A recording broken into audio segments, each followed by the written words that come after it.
Welcome to Inspired Living with Keri Murphy, the podcast, where as your host each and every week, I am going to inspire you and empower you to share your message and step into that big vision you see for yourself. I'll be bringing you celebrity interviews, influencer insights, and my personal tips from decades as an on-camera talent, TV host, media expert, and entrepreneur, so you can build a brilliant seven-figure brand. Because when you're inspired, you inspire others. So let's go. When it comes to social media influencers and experts, it can seem like they are a dime a dozen.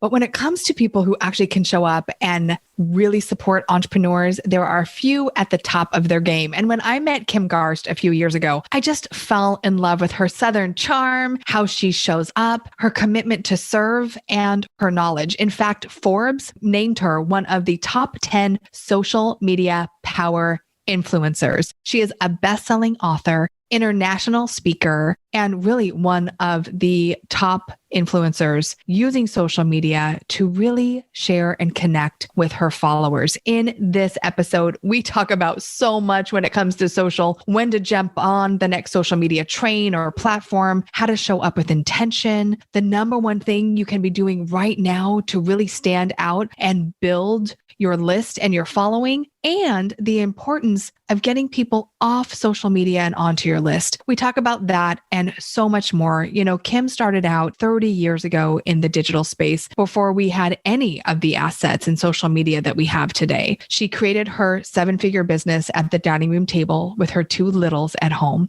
but it also took her 5 years to make her first $60. Why she didn't give up, I don't know, but I do know that she is a woman that is so committed to helping entrepreneurs realize their possibility and really use social in a powerful way. We also announced some very exciting news that she will be one of the 5 special speakers that we bring together for Brilliant this year. Brilliant is that one-of-a-kind event that brings brilliant women together from across the globe to learn how to step into their genius, share their message, do something incredibly meaningful, and build a 7- and 8-figure brand doing it. So if that is you and you want to learn more, go to thebrilliantevent.com, and I am beyond excited to have Kim Garst as one of our speakers. Get ready for an incredible, insightful, and intentional interview around social media and so much more.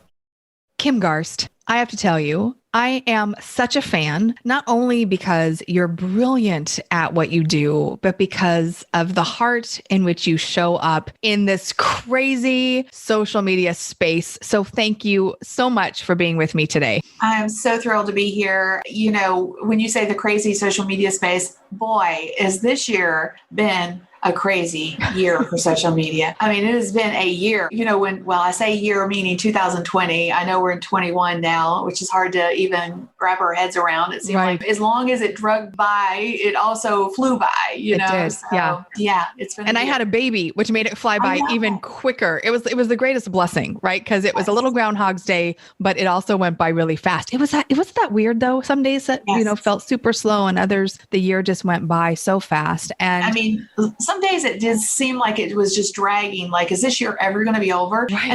And then it was just gone. Bada bing, bada boom. Here we are. 2021, the blessing was that for those of us who weren't online, we had a new vehicle to grow and build our business. And yet I know a lot of people are very overwhelmed with social media, and especially in our space where, our clients are over 40, they didn't grow up with a camera in front of their face. There's a lot we want to talk about today, but here is what I want to share for the listeners who don't know is that Forbes crowned you like top 10 social media power influencers. Forbes, top 10. Now, that's a hefty crown to wear there, Kim. How did that feel? Well, when I found out, it was surreal. I kind of, over the years, since I've been doing this, I've been online for almost 30 years. So when I say that, like, everybody's going to know that I'm old. But no, I've been online, owned an online business for almost 30 years. My oldest son is 28. He'll be 29 in April. And when the day he was born really spawned me digging into how was I going to work from home instead of going back into corporate. And, when social media came came along, I got busy trying to figure out how I was going to leverage it to grow my business. And anyway, long story short, every time I make a list of some sort, like, that was a biggie, obviously. And that was the first time that I made a list. And it never gets old. It's almost surreal. It's like me, like little old me, like why am I on this list with all these other amazing people? It's still to this day. It doesn't matter how many lists you make or how many people think that you are, influential.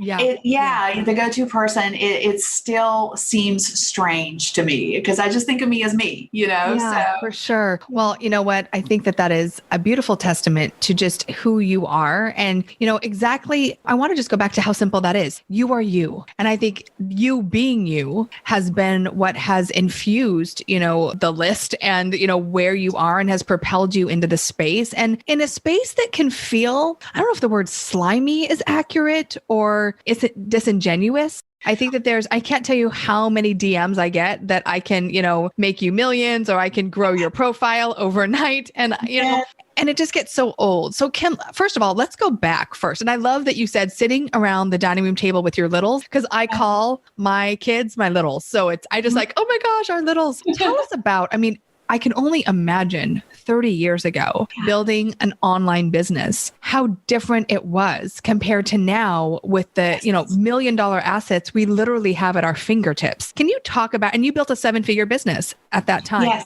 Yes, from my dining room table. And the interesting part and the distinction, I think, between then and now is there were no resources then. There was, no YouTube. You couldn't watch YouTube videos to figure out how to do something. There were no books. There were no resources. There were no websites. There was literally nothing. And so it was the dark ages, the dark internet ages. It was just getting started. The internet was, it was just getting commercial, like in 1991 was just starting to get commercial, and all the educators were screaming and, like they didn't want it to go down the commercial road. It's a fascinating thing there for, at that point in time versus where we are today, where it's almost information overload today.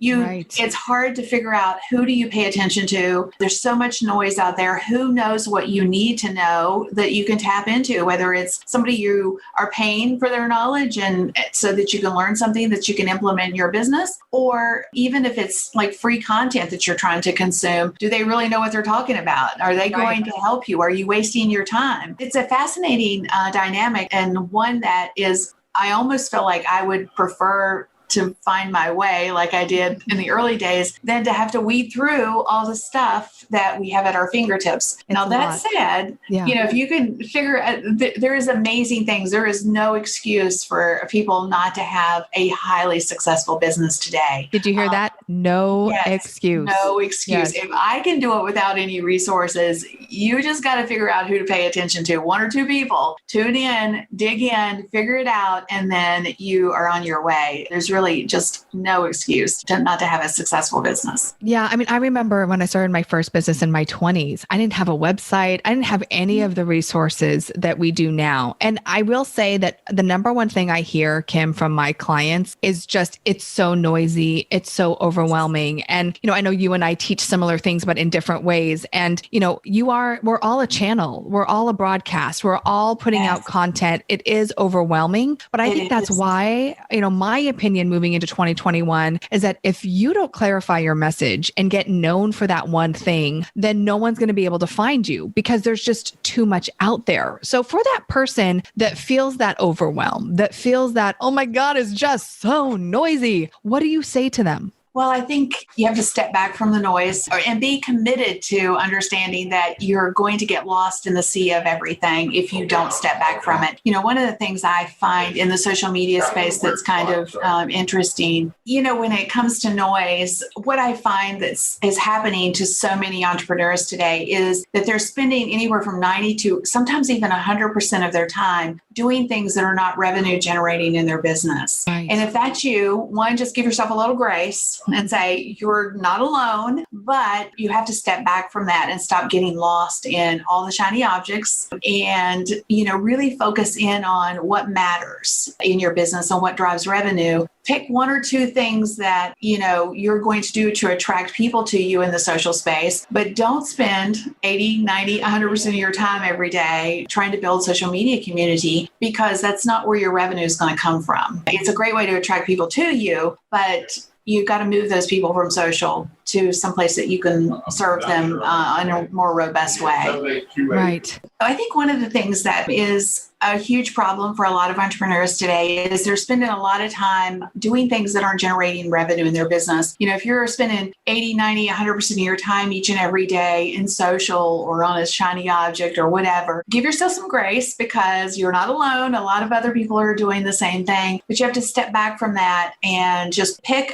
one or two things instead of trying to being in the state of overwhelm, which is where a lot of us are, because there's so many things today to do. Yeah. And you buy into it. You buy into you have to do it all, and you don't. You just have to figure out one or two things that works for your business, that's going to generate revenue for you, and focus on that versus trying to do everything. That is such great advice. I feel like social media also creates kind of this false sense of urgency. Like, I have to post right now this second, and I have to respond to every comment. And and so before you know it, the day is gone and you've gone down, the social media rabbit hole, or you've looked at way too many videos, which I teach, right? That is something that happens. But when it comes to choosing those things, Kim, and then complementing and using the asset of social media to support that, can you share with us, like, what are some things that you have done that have really moved the needle for you in your business when it comes to using social media? Well, I think social media is changing dramatically in the concept of how people are using it and how they're connecting today. In the early days of social media, it was very intimate and there was conversations happening. And then we went to more of a broadcast structure because of scalability. We all bought into, well, let's just, post something and see who, engages with it. We have circled back to what I think is really where it's at, which is the one-on-one conversation. Yeah.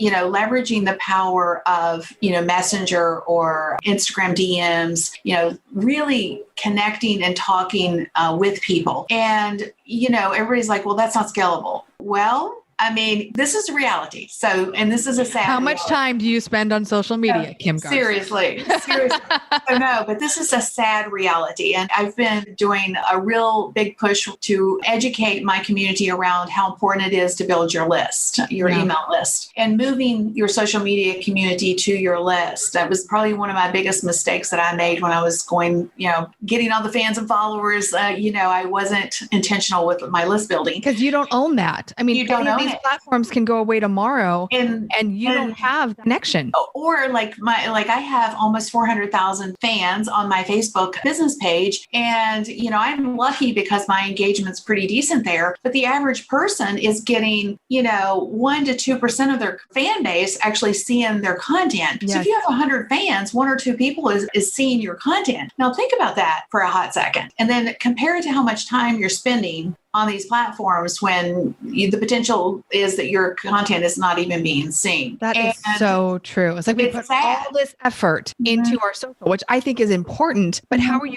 getting them onto a list where they're going to be much more engaged and see the content? You really have to be intentional with, and it's going to get worse, like with Facebook, it's got to a place where you almost have to pay to play, because of the algorithm shifts and all of those things. And I don't know if you've heard this or not, but Apple is coming out with the new rollout is going to allow people to self-select out of ads on Facebook, which means now we will not be able to pay to play, right? So what is that going to mean to us? Yeah, that doesn't make any sense. Like if you want people to pay to play, but then you're not allowing people to see the content, how are businesses going to continue to grow? Right. Which, we've been spoiled. This is the reality. So there's never been, and I'll just say it, no tough love here, there's never been a business ever in the history of ever that hasn't had to market their businesses. But we have bought into the low cost barrier to entry, which has been social media. And it's going to be the answer to all of our prayers, when it comes to marketing, because it's free. But we are definitely going going, we have to shift our mindset and move people. Social media is a great attraction method, but we have to move those people to our list as quickly as we possibly can. It's so, so important. So how do we do that, Kim? Because I'm so with you. And I think it can be very overwhelming to people with how do we do that? What type of opt-in, works the best? Do you change it up on a regular basis? Do you create ads to the opt-in? So I would love a little strategy from you on how to get people from social onto our list. Yes, absolutely. So obviously the best way is with a freebie, a lead magnet. I call it an ethical bribe. It's an exchange of currency, essentially. You've got something value-based that you're giving to your ideal person for free, and they're giving you something that's valuable to them, which is their email address. And that is probably the best. And then there's also a real shift happening in the social space where I think some people love free, obviously. So free works, having that exchange of free versus an email for an email address does work. But with ads in particular, like if you wanted to spend a little bit of money, there is a real interesting dynamic happening with what I call low cost offers. Anything that is less than $50. People have been using those low cost offers and going direct for the ask versus leading off with something free. And those are working. So people are getting to a place where they just want super duper value and they're willing to pay for that low cost thing as a touch point. Do you think people perceive the value to be greater if they have to pay something for it? Yes, absolutely. There is skin in the game at that point. And the dynamic that is shifting in that space is interesting because you can now build a list of buyers versus a list of freebie seekers. Oh, that's good. Yes. So, if you have something that's low cost that most of us do, most of us have something in our business or that we could craft very quickly that's value-based. Things that are really working very well are things like templates, video templates, hint, hint, or, anything that saves people time and money. I've seen 365 days of ideas, whether they're live streaming ideas or social media post ideas or, whatever. I mean, it could be, exercise ideas, whatever, an idea a day. I mean, all of those are doing very well. And in the past, we've thought we had to give away those super value-based things for free when I'm seeing people, and I'm doing it too, by the way. We're actually starting to do the same. Yes. Yeah. That's really good to hear, though, to have that affirmation that is working, where you don't have to give everything away for free. And because it's such a crowded space, I would feel that perhaps people would see you more as a leader if you do charge something. Right? If it's super value-based and you're like, oh my gosh, this is amazing. I'm willing to invest in it. It also says a lot about the person. I want to scooch back just a little bit, Kim, too, because you talked about paying to play. And I mean, I've been an entrepreneur for over 20 years. I don't know when I didn't have to pay for marketing and advertising. And I do agree that social kind of gave us this free ride for a while and it was really great. But I will say this, and I was really scared to invest in Facebook ads. And I know that they constantly change, but this last year, became super visible.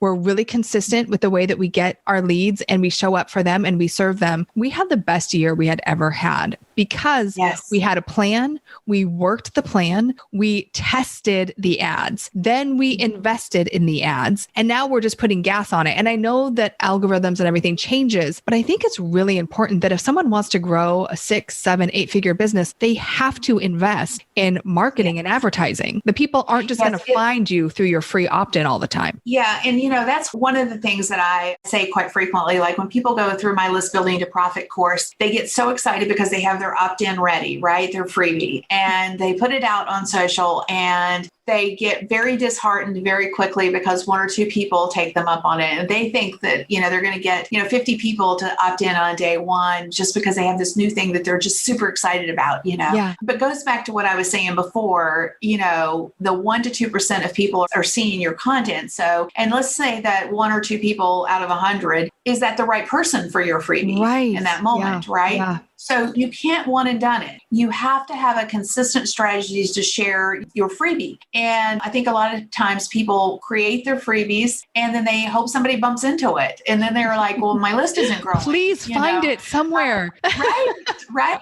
I mean, you're to see out there, guys. You have to stand out. In order to do that, you have to go tell it on the mountain. That's right. You have to preach. No. Yeah. Yes, that you are there and you have something value-based that, people will want. And one of the fastest ways to do that is to leverage the power of paid media. Facebook ads in particular, Pinterest ads are another great opportunity. And I'll just put another little plug in real quick. When it comes to, free organic reach these days, there's really only two social platforms left that give us the opportunity to be found versus having a community of people who consume our content. And that's Pinterest. Pinterest is a search engine. People are actively looking for content. And it doesn't matter how many fans or followers you have on that platform. And YouTube, video. 70% of people find what they're looking for through search, not because they're following a playlist that you have. That's exactly right. So, I always ask people, are you Googleable? Like if I put, can I find you? And of course we know the power of video. It goes without being said, but just to say it one more time. I mean, that is the number one thing that you use, Kim, on social to build your business, is it not?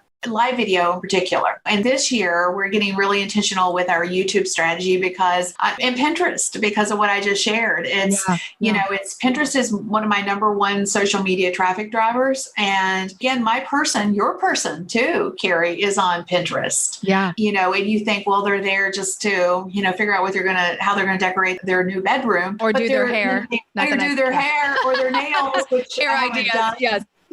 Yes. But they're also looking, if they see something that is, it really meets them where they are as it relates to business, they're going to consume that content too. Sure. So it absolutely does work, and the reverse of that is true too, by the way. I think lots of times when we think that our perfect person, we look at them in the context of our business, but that person is holistic in the sense that they buy and consume other things from us. Yes. It's like, Keri, you have a new makeup line, right? So it ties to your business, but your person also is buying makeup. They're buying clothing. They're buying, a woman in particular makes 80% of the buying decisions. So how do you incorporate other things or other opportunities to put in front of your person that's going to meet a need for them? I think that's important for us to at least think about, because there's revenue streams available. Yeah, your ideal client is a holistic person. They shop, they buy other things. Where are they at and how are you showing up, to meet the need? That is so valuable. And that brings me to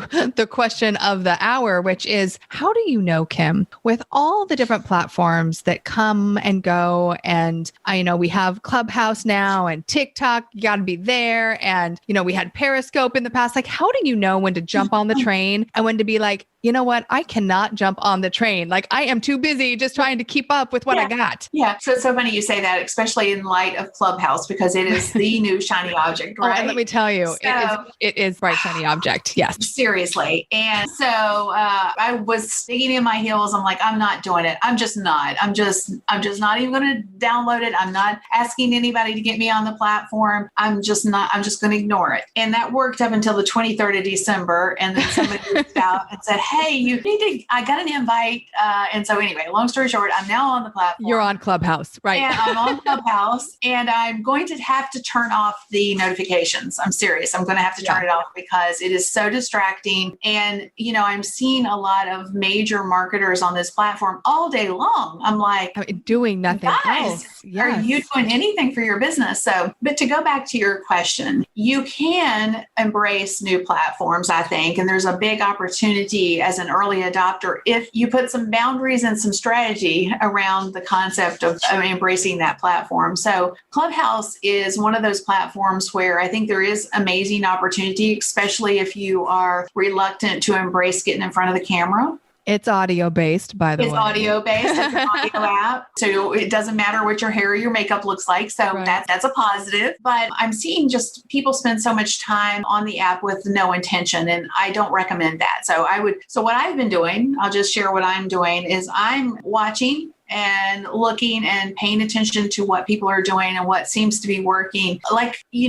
from a strategy perspective, how are you driving traffic to other things? How are you creating sales with it? So I'm kind of like in that mode right now. Haven't decided how I'm going to leverage it or if I will, frankly. Right. So now you're just observing, which I think is really, it's a good thing. And I think that's how we can make the decision, is to observe. And you said a word that I live by, and that is intention. And I think it's important that we go back to all platforms. It's so easy to get sucked down the rabbit hole. And it's like, what is your intention for being on any platform? What is the goal? How are you, like you said, one-on-one connection and relationships? It seems daunting, but at the end of the day, people buy people, not things, right? I mean, we buy the sweaters, we buy that, but if you're a social marketer, people are going to, buy you and what you promise them. So I think intention as we head into the year is a powerful word for us to go back to and revisit. Well, for years, I've told clients that you should have intention around everything you post on social media.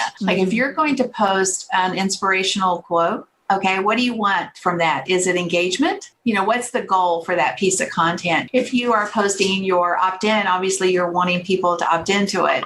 Most of the time I see people like, oh, get my freebie. People aren't interested in your freebie. They're not. They're interested in the transformation that your freebie gives them. Yes. So you talk about that and then they go check it out. And if they want it, they'll grab it, right? Instead of just saying, hey, I want you to, get my freebie. Always lead with the transformation that you affect for people because that's what they care about. They don't, they don't care about the vehicle. They don't care about the how. They want to just know. Yes. Yeah. So good. You came out with a best-selling book. It was pretty much overnight. It was, Will the real you please stand up? And I just think of Eminem, like, please stand up, show up, be authentic, and prosper in social media. Tell us about that book. And I think that it's a really powerful conversation to have, especially in this space right now where we all feel it's noisy. You can grow your business in incredible ways. And yet the average woman I know has the thought of, who am I? Everyone else is already saying this. How am I saying it different? Can we talk about that, Kim? Because I think it's a really powerful conversation. One of the things that I have seen over the time that I've been on social media, and something I actually struggled with when I first started, was finding my voice and being okay with understanding that it didn't matter if it wasn't perfect. And there's been a lot of, in this past year in particular, in this era of, political correctness or whatever you want to call it, I find that I've reverted a little bit, out of fear for saying the wrong thing or whatever. Yeah. But when I first started, I struggled with, what do I say? And so many people will say that to me, sure. Well, what would you say if you were just standing in front of somebody? And I picture, somebody that I feel like I can help when I want to talk in the social space. Okay, wait. We have to go back to that though, Kim, because that's really important. You have to picture the person you're talking to, right? I always tell people, if there's one person on the other side of that lens, there's one person reading your post at a time, right? So what would you say to your friend, to your client? And I think that is a game changer when that tone shifts, because it's not, hey, everyone, it's you, and you start to self-select. Is it me? Right? Or is it someone else? So I love that. Thank you for sharing that. Keep going. Didn't mean to interrupt. One thing that helped me and it might help others is I named my person, and I actually I clipped out of a magazine what I thought she would look like. Mm-hmm. And I put it on my, on my computer on the side. And, like when I wrote emails, I wrote my email for Beatrice. And that was what I named her. You can name yours, whatever, obviously. But I think it's important to be talking to that one person instead of saying y'all, which I do quite a bit, but it lumps everybody in together versus people, because there are people on the other side of those email addresses, using their first name and addressing them personally. But anyway, going back to the question, which was about the authenticity, that was what I found that most everybody that I worked with struggled with. It's like, what do I say? How do I show up? And when I decided to write the book, I did it because of my own struggles, and then looking at the landscape of who was successful in the social media space. It was anybody. I mean, if you look around at who's successful and doing great things in social media, all of those people are showing up authentically, and they are just talking. So true. They showcase their personality. They don't worry about, how they show up. They just show up. And, if we get so wrapped up in the perfection of what we think we need to do in the social space, which is one of the reasons that social has got a little bit of a bad rap, because, we have to do the right filter. It's a lot of smoke and mirrors. Seriously. Yes, it's a lot.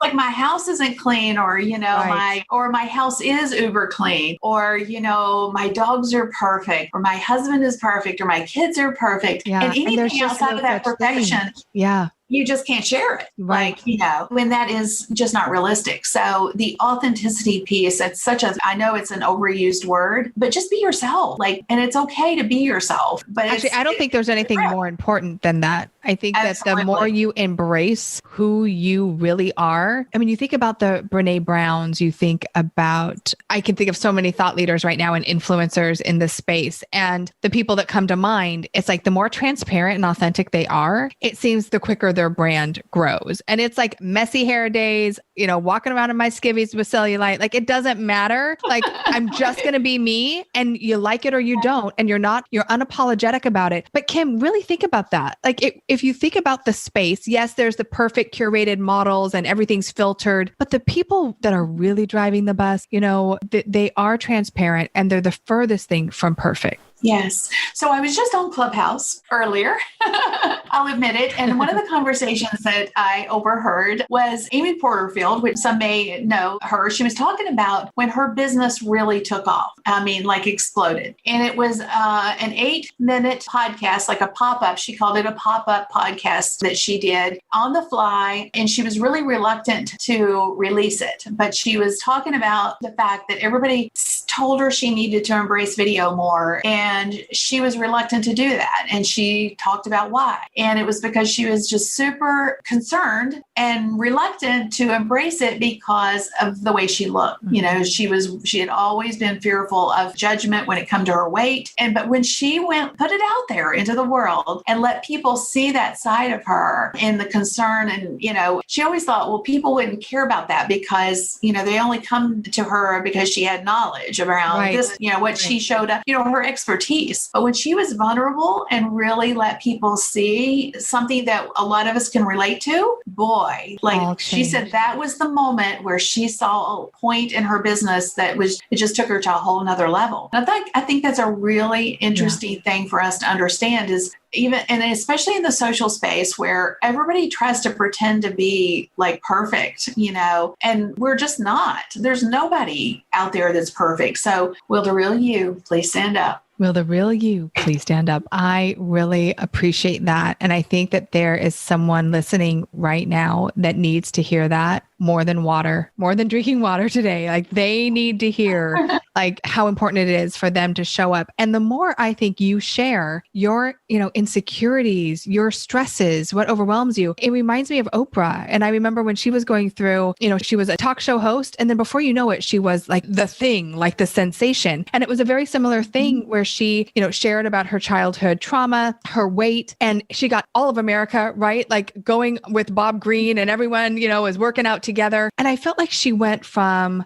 kind of a talking head to a global figure that the real person could relate to. And a great example, Amy Porterfield, the same. And I think there's so many other people we can think of, Gwendolyn, that when you think of who they are, it's not what they do. You don't buy what they do. You buy why they do it. You buy them. And that relatability, I think, is super important. So thank you for that. So Kim, question for you. When it comes to your mom, you're on social a lot. You're building your YouTube channel. I mean, you're a top end of influencer in the social media space. How do you create your plan for the month? What do you do? Well, everything flows from my blog, usually. So, and the promotional things that we have on the calendar. And you do it not from a yearly perspective, but we do it quarterly because in the social space, things change rapidly. And even within a quarter, we sometimes find that we have to replace ideas and concepts. Got to be adaptable. Yeah. You just got to be adaptable. Yeah. But a lot of times, even my live shows will be a summation or same type of content that I'm sharing on my blog, or I will take an idea that I have for the blog and I will talk it on a live stream and then we'll turn it into a blog. So we're very intentional with the content so that I can leverage one block at a time and then repurpose that content. So I'll just give you a quick example. If I want to give, 5 ways to do Y, right? Then I will sometimes go live. I will share those tips or strategies or whatever it is. We'll immediately take that that content, transcribe it, and my content writer will actually turn it into more of a blog format, not just, a transcript. So she'll take the content, she'll turn it into a blog format, but we'll also repurpose the video, the whole video. We'll pull snippets out of it for IGTV. One thing I'm really intentional about is breaking down the talking points is what I call them. So if there's 5 ways, I will try to be very intentional with positioning those 5 things so we can snip those 5 ideas or 5 tips. We do the same thing. You can use those in social. Yeah. Yep. Yes. So use them on IGTV and other places. So one block of time can create, upwards to 200 pieces of content. Wait. One block of time can create 200 blocks of content. Did you hear that? It's not about doing more. It's about doing a thing and using and repurposing that content. Love it. Yes. So one of the things that's super awesome about live video is the fact that, and video across the board, honestly, because people have that touch point with you. Like they know in a hot minute if they like you, or at least they're going to stick around long enough to listen to anything you have to say. Right. So one of the things that, and this might, for those of you who might be a little bit older, I reached the age of 40 and my arms were no longer long enough. So I had to start wearing my peepers, but those have been a real big part of my brand. Normally I wear a pair of red glasses. I've got my purple. I know I was expecting those, but I like what you're wearing today. Yes. Yeah. So, but things like that can become a part of your brand and people recognize those things. And it's interesting too, though, just from the concept of being intentional with your time. It goes back, I use the term intention a lot because we don't have time for all this stuff, y'all. I mean, you can't do all of it. Yeah. So, using one block of time, going live or creating a piece of video content, whether you go live with it or not, but leveraging that to have transcribed it. I mean, technically the text could be turned into tweets, like straight up tweets on Twitter, or, copy for your social graphics. Yeah. I mean, seriously, if it's good stuff, I have what I call a full play, it was so good. Do the whole shebang, everything we can possibly do to create content. The half play is sometimes you create something that's okay, but it's not awesome. And then sometimes I say, don't bother, because sometimes we're just not on. So I'm like, don't do anything with that. It wasn't good enough to do anything with. But I think the intention part of it's the key. If you go into a video and say, okay, I'm going to share 5 things, then those 5 things can be split into so many opportunities. And the nice thing about this, besides the fact that now you have a lot of content that you can repurpose, is that your messaging is yours. I see so many people sharing other people's content or other people's quotes or whatever, when we all have zingers. We all say things that are value-based. Share your own stuff. Yes. Share your own stuff. Yes. Build your own expertise. Say, crown yourself an expert. Put it on you today and say, I am worthy. I just shared something really good. I'm going to put it out there. You're a content queen. You are quote queen. You are,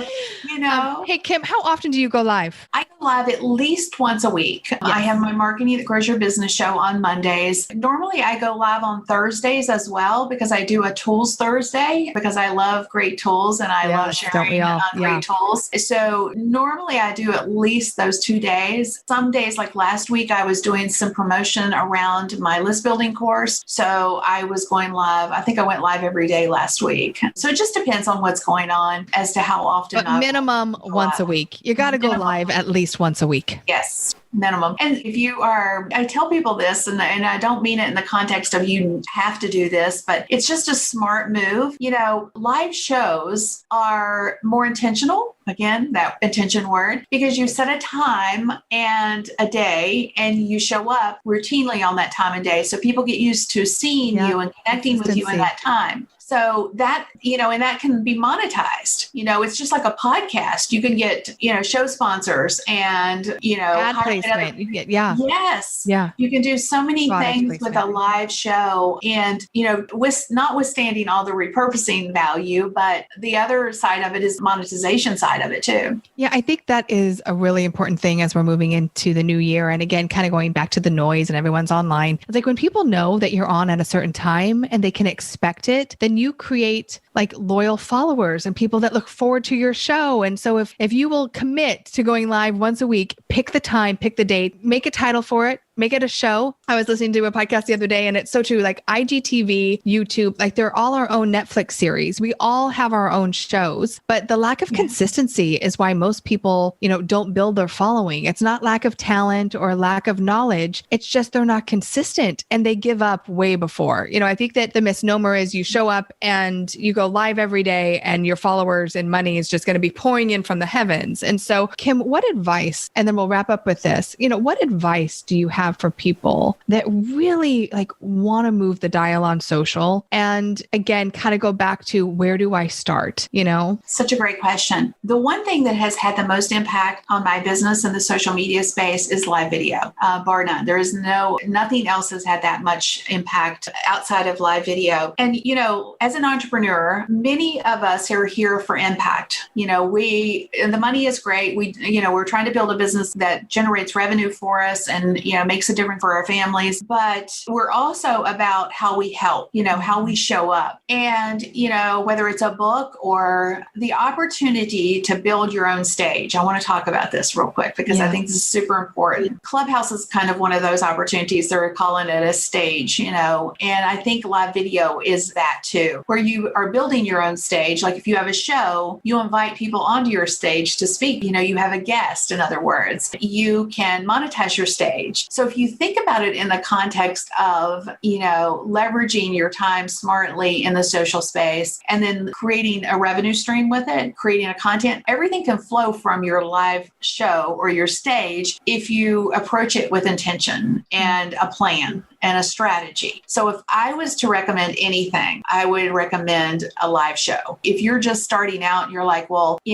what if I show up and nobody shows up with me? It doesn't matter. Okay. They'll come. Be consistent. They'll come. Yep. And it's not really about how many people are watching you in that moment because you're creating a content engine in that moment. Yes. Because all that content you're creating in that moment is also going to be shared in other places, right? Mm-hmm. So you have to get started and then people will start to listen and your stage and your audience. So when you go to speak on somebody's stage, you don't know that everybody in that audience is your person. Right? You've spoken events before, Keri, where they're a captive audience, right? Which is good, but is every one of them there because you excel at video and they're wanting that from you? They want to know. You go and you speak and maybe you have an opportunity to sell into that community and there'll be a percentage of those people who want what you have, but not everybody wants what you have. Right. Versus you building your own stage and people showing up because they want what you have. So your audience is pure. Yeah. It is your people. It's your person versus trying to fish out who in the audience is your person. That is so valuable. Yes. Yes. So, build your stage, girl. You have got a powerful message and an impact to make. Just do it intentionally. Yes. And talking about stages, Kim Garst, shall we tell them? Shall we share the announcement? Let's do it. Yes. You are joining the Brilliant Stage this year. I am so super excited. I am very picky with the women. I should say selective with the women that I bring on. Brilliant is a incredible intimate event that really teaches women entrepreneurs how to grow and scale a 7- and 8-figure business from doing something that's meaningful, something that inspires them, something that fills their soul. And Kim, you're going to be talking about social media and how to grow and scale your business. I'm excited and honored to have you. We'll put a link here in the show notes. I'll tell you what, you want to see what Keri is like at Christmas, come to Brilliant. It is really such a magical 2.5 days and it's going to be amazing. And Kim's going to be bringing lots more goodies. Yes. Looking forward to it for sure. So Kim, what does inspired living mean to you? It means being able to do what you want when you want it on one hand. And it means being able to show up and be of value to people who need you when they need you. I'm very passionate about, because my journey was hard. When I first started, we talked about that on the front side, it took me 5 years to make my first $60. That was hard. In retrospect, I'm like, why did I give up? I was just going to ask that, but you kept going. You have to share that story at Brilliant. Okay. I want to dive into that. Yeah. So I'm very passionate about shortening people's learning curves and taking the complex and making it simple for people, or taking things that I know have worked in my business and sharing what that looked like, breaking it down. So I like showing up. I like being of a service to my people. Yeah. And you are that. And it is why I'm so excited to have you at Brilliant and why I invited you to be on this podcast, not just because of your knowledge, but definitely because of your heart as well. So Kim, thank you for sharing your genius with us today. And again, come and be a part of Brilliant this year. You can go to thebrilliantevent.com. And Kim, if people want to connect with you, find out more about what you do, how do they do that? You can check me out on the Google machine. I am Googleable. Sure, that did not want to come out. That word did not want to come out. But kimgarst.com /blog. Lots of great information there. My Marketing That Grows Your Business show every Monday at 10 a.m. Eastern Standard Time on my pretty much all the socials. So yeah, just follow wherever it meets your best need, wherever you hang out. And I'd love to connect with you. Yeah. And you have so many wonderful resources. I mean, you just give so much great content, tools, tips, resources. You never hold back. And it's one of the things I love about you. You're not like, hey, you have to buy it all the time. It's like, here, let me just share with you my knowledge. And by the way, if you want to know more, then you can pay for it. Right. but you're very, very generous. And I just love that about you. Thank you, Kim, for being with me today. And I look It's been lovely. Enjoyed it. Thank you so much. You've just heard another uplifting episode of Inspired Living with Keri Murphy, the podcast. I hope you loved it. If you haven't yet, please subscribe, rate, and review this podcast. And if you'd like to know more about Inspired Living or to get your hands on many of our awesome free resources, such as the Be Studio Ready Guide, simply visit us at inspiredliving.tv/podcast. Remember, your vision is your destiny, and we're here to help you bring it to life. Join me again next week for another extraordinary episode.